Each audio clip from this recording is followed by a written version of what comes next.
This is the Stovax Huntingdon 30, the all-new eco-design recreation of an old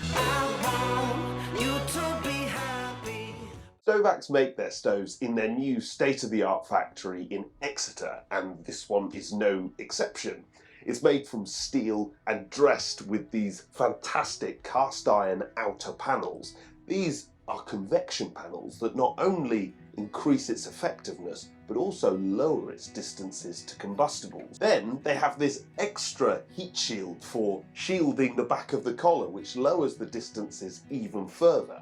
Comes with direct air as standard, and you can get it in this multi-fuel version with this little grate that riddles from the outside, or an empty box version which is entirely focused on burning wood. Okay, let's light it. Should all be experts at this now. Same old, same old.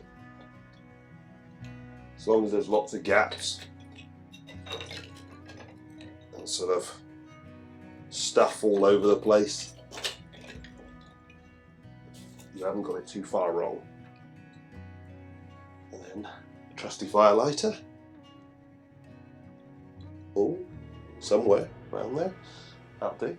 And we'll put a match to it.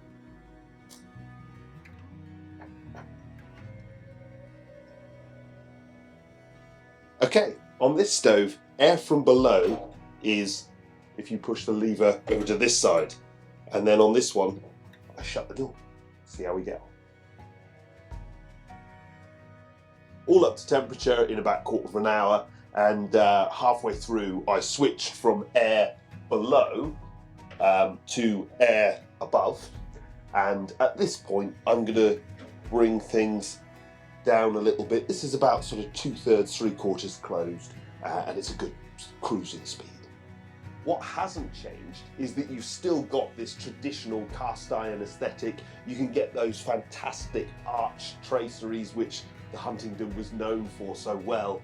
You can get it in gas and electric, which I'm hoping to try out soon as well. And this one has a nominal 5 kilowatt output, although they are going to bring out different versions as well. And finally, it's still enjoyable to use.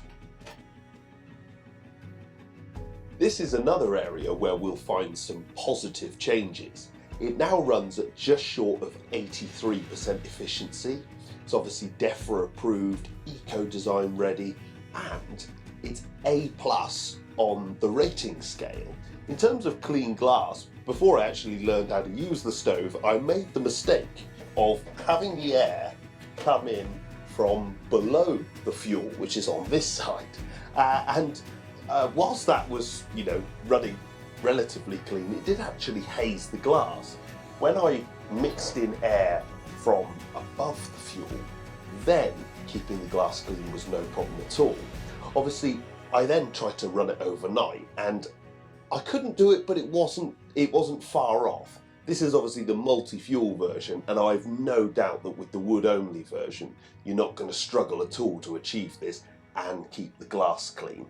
Okay, so the first thing to say is that Stovax come with probably the best stove gloves we've ever had, and you get 2 of them. Normally when you get like a nice glove, you only get 1. Well, it was worth mentioning, all right?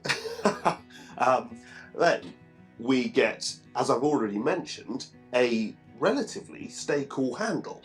And then we open it up, and obviously if we're reloading at a sensible time, no issue with spillage or any smoke issues or anything like that. It's just absolutely great. We get their smart tool for riddling the grate, which works really well. Obviously if you get the wood only version, then you don't need that, but this one comes with an ash pan as well, which is just sensible and nicely set out.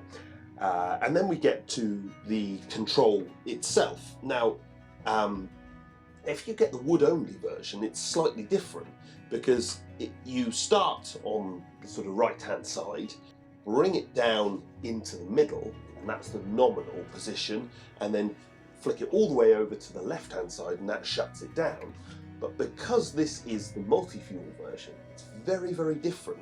So actually, from all the way up, pointing to the right, we've got fully open for wood burning, and as we come down to the centre, we shut it down. And then when you're burning coal-based fuel, it's exactly the same, but fully open on the left-hand side, and then again you bring it down to the centre to close it down. And obviously we're just getting this fuel initially going, but if I go from fully open to fully closed, we come straight down. Actually, it's really effective, and this is with DEFRA approval. So we've got the stove burning mellow, we're testing fuel economy, and as you know, we test fuel economy by getting the stove up to operating temperature, burning a single net of kiln-dried logs on it, and then seeing how long it will stay at operating temperature. And obviously the aim is to keep it at the lower end and try and, extend it as much as we can. This time we got 9 hours out of the stove. It's 8 to 10 hours. Mostly we get more than 8, it was, perhaps 9 to 10. But it was a good score either way. This stove isn't sort of, when you control it down, it doesn't sort of switch right off. But actually, when you've got it fully closed, it's really nicely damped and ran sort of at a really even temperature. It was quite easy to keep right at the lower end of operating temperature, and I tended to just nudge it open just a touch, and then you get these lovely rolling flames. Burns right down to that fantastic red charcoal. Chuck another log on, leave the vent where it is, just ran at that perfect temperature all the time. Because of the way the air is managed on this stove, even if I'm burning coal-based fuel, once it's taken and going, I want to move from air below to mixing in air above, because the truth is it just runs cleaner like that, and I didn't struggle to keep it going. It still worked well. I generally think that this stove is focused on sort of more evening and weekend use rather than sort of chugging all day, all night. That said, this is the reimagining of an old favourite, and the ironing out of the chinks in the armour in the old model has been done really well. This is now made from steel and cast iron. This really increases its reliability, and it's much higher efficiency. It's much cleaner burning. It's got that fantastic stay cool handle. I mean, I don't think it's even advertised as a stay cool handle, but I've been playing around with it just with my bare hand, and I've never burnt myself so far. It's got a simple grate, but most of us are burning mainly wood anyway, and the design, to be fair to it, does maximise wood burning efficiency whilst retaining some fuel flexibility. This stove really has brought an old favourite, a traditional and decorative piece of furniture, into the modern era. So if you're looking for a traditional style, you like the reliability of steel construction but want to retain that wonderful characterful look and even heat from cast iron body panels, there's a lot of confidence taken from the fact that Stovax is the biggest stove manufacturer in the country. You want high efficiency, those pretty flames, a potentially stay cool handle that I'm sure perhaps isn't officially stay cool but certainly worked for me, then I really think it's worth checking out the new Stovax Huntingdon. We've focused on mostly using it for evening and weekends for the look and for that piece of furniture in the room for the evening, and it just does that job beautifully.